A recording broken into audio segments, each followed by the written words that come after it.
For condensation to occur, any type of precipitation, the air mass, we'll say always has to get cold. There are a couple exceptions, but for our purposes, the air has to get colder for precipitation to fall.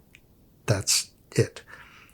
Convective lifting or convection occurs when ascending air is heated by the Earth's surface. So inbound insolation heats the Earth's surface. It's re-radiated as a black body in the infrared wavelength range. And that infrared radiation is going to heat the air, reducing its density, causing it to rise. Eventually, that air may rise to the point which it cools enough to become saturated or supersaturated and drop precipitation. Convective lifting or convection, ascending air caused by strong heating of the Earth's surface. We would see this in the summertime as a cumulus cloud. Relatively small, puffy clouds. We heat the surface of the Earth, reduce the density, and cause this air mass to rise. As this air mass rises, again, it cools and we get condensation.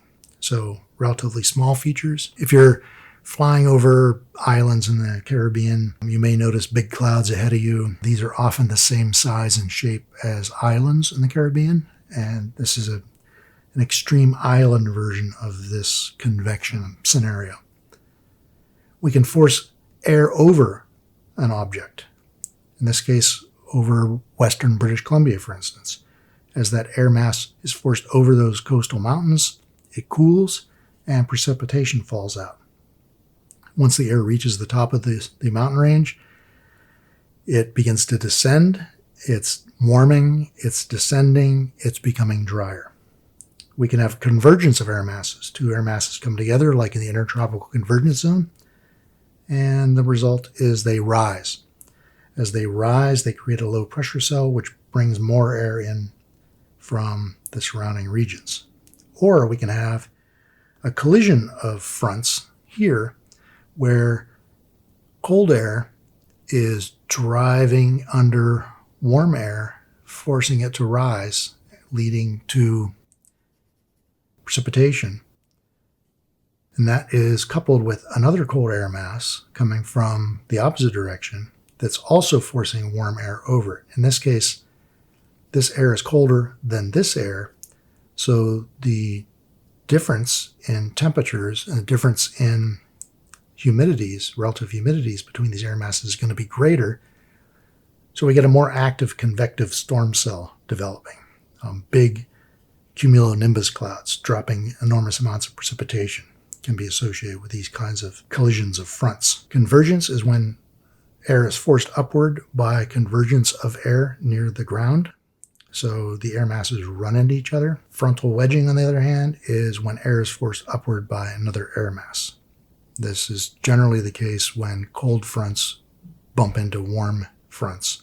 The warm air is going to be less dense, so it's going to rise. You may observe something like this, if you get out a bit, where we have fog that reaches the ground. So you're essentially in a cloud. So there's fog above the ground, there's fog at the ground. Whereas in other instances, you have fog above the ground, but within 10 meters or so of the ground, we have relatively clear air. In this case, the air is about 10 degrees colder than the ground, whereas this air is about the same temperature as the ground. What's the difference here? Why does this colder air above the ground result in this thin layer of fog-free air at the surface? It's a bit like a can of Coke, an ice-cold can of Coke. You put this outside on a summer day when it's warm, the can will begin to develop condensation on the surface, essentially dew forming on the surface of the can. The microenvironment next to this can is much colder than the environment away from the can. So the humidity here isn't high enough to generate precipitation, in this case, dew. As that air mass cools down adjacent to this can, the relative humidity goes to 100% or more, and we get condensation. We get the sweat on an ice-cold can in the summertime. If this can is warmer than the air, like that land surface with the lack of fog, then we don't have condensation here. So we have clear skies if this can is warm. If the can is cold, we have fog right to the ground surface. Now, precipitation belts are going to be determined by the location of moist air masses and some kind of mechanism or means to cool those moist air masses off. Starting with North America, on the west coast, we have wet air coming off the Pacific, running into land. This land is at a higher elevation than the Pacific Ocean, so the air has to rise as it's being pushed. As it rises, it cools off and precipitation falls out. In the east coast of North America, we have a bit of a different situation. Much of the air is coming from the Gulf of Mexico, moving to the north. As it moves across the continent to higher latitudes, it cools off and slowly drops precipitation. Air also streams off the Atlantic Ocean as we move to the north. This air, again, will be heated over the land surface in the summer, causing a reduction in density. It's wet, that also reduces density, so we get precipitation events commonly in the eastern third of North America. In South America, the winds are blowing in the opposite direction, so we have the Andes mountain range here along the west coast of South America that's going to serve as a cap or a barrier to this precipitation that's moving in this direction. As this precipitation moves across the Amazon basin, it's convecting throughout every day. You can have gigantic, massive thunderstorms at any afternoon in this region. That rain's going to fall into the forest, hopefully the rainforest, and be re-evaporated, and it's going to cycle over and over and over again. Sort of once it gets here, it keeps turning over and over. Eventually, it's going to work its way into the Amazon and get flushed out in the Atlantic. But it is recycled multiple times. Down here in southern South America, the air is moving prominently in this direction. So from the west to the east, and that results in the very wet regions down here in southern South America. Ushuaia is the southernmost city in the world, located right about here. It's also the southernmost ATM that took my credit card. In 1 year, I had a credit card stuck in a machine here, credit card stuck in a machine, where was I? Milan here, and in Iceland. So anyway, that's another story. Okay, when we look at the United States, in terms of its weather variety, we can see that if we could compare this to other parts of the world, the U.S. would have the greatest variety of weather. So a real hot spot is here in central to southwestern Missouri, eastern Nebraska, northeast Oklahoma. What do we mean by variety of weather? Well, we can get hurricanes coming up from the Gulf moving through this area. We get snowstorms coming down from the north, from Canada. We get tornadoes on a daily basis that are the result of warm, moist air working its way up from the Gulf, colliding into cool, dry air coming off of the Rockies. And that result is lots of different kinds of storms, lots of different kinds of weather. You can have cold days in the winter, hot days in the winter, generally no cold days in the summer, but you can have hot to very hot days in the summer, all coupled with a wide variety of storms. So one of the craziest places in the world to live is right here in the center of a crazy place. Deserts are going to tend to form under high pressure cells. That should make sense by now, I hope.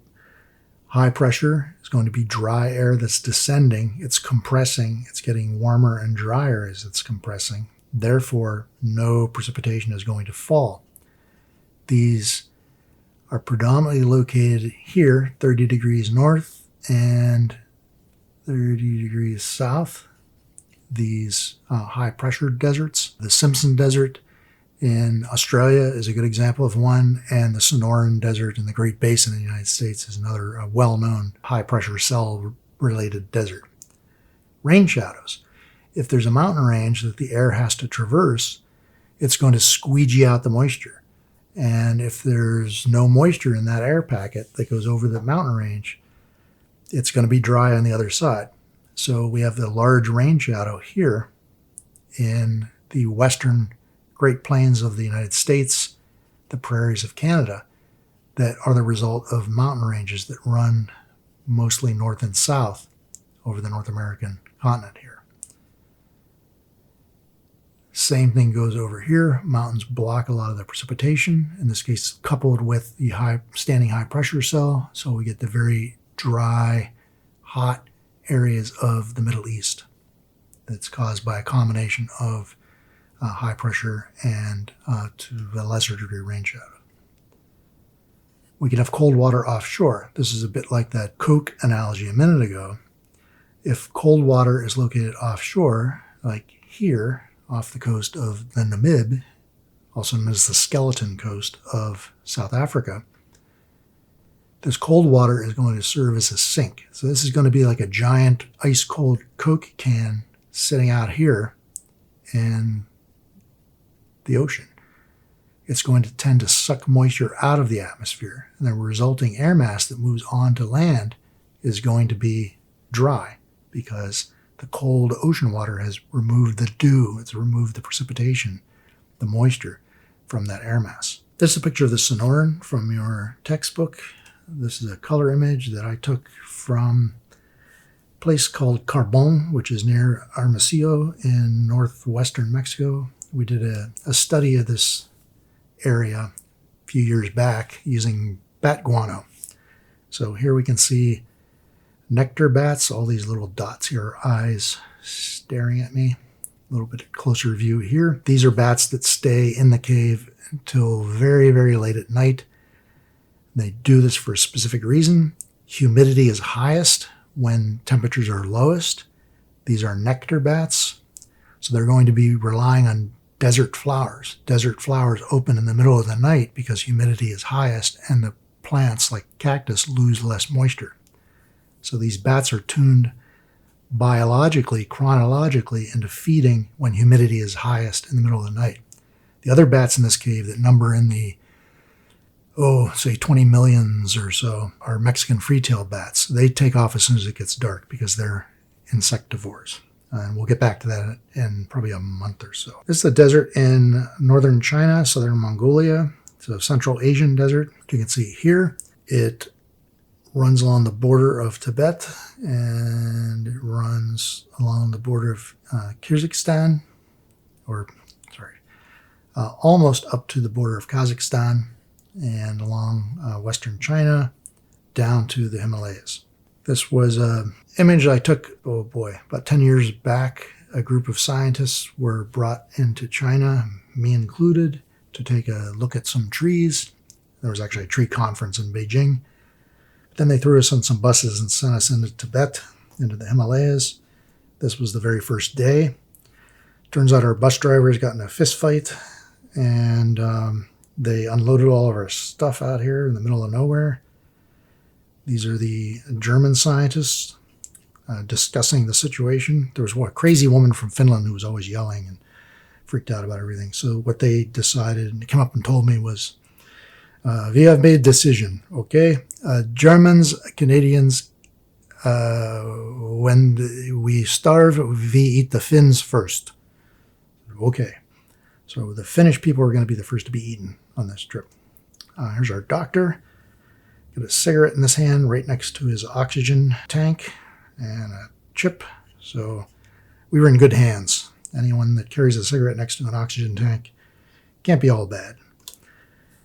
So we were abandoned for hours at this site. We had no idea what was going on other than the guys got in a fight and drove away. And then we were saved by a giant flaming pink bus in the late afternoon. All was well until some motorcycles ran into us, and then the military got involved, and that's a whole other story. Anyway, the joys of field work. Then we have a very dry desert, the Atacama Desert of South America. This runs the length of Chile, and nearly the length of Chile. In some locations, it hasn't rained in human memory. No one remembers rain falling in some locations in this desert. This is Death Valley. It's sort of North America's equivalent. This is Chris Holmden from the Geology Department and myself. We were out there a few years ago doing field work, not in Death Valley, but near there. And this particular day, the temperature got up to 49 degrees. And I won the bet on the high temperature for the day. So that was good news for me. The Kalahari Desert in Africa is a seasonal desert, which is why you see shrubs. This means there is precipitation part of the year, not enough for a forest, but enough for shrubs to become established and persist. And this is an image of the Great Simpson Desert of Australia. It covers most of the Australian interior. Very dry, very hot in the summer, tough place to live. Coming up next, we're going to have a series on ocean circulation next week, and that should be the end of the material for the first midterm.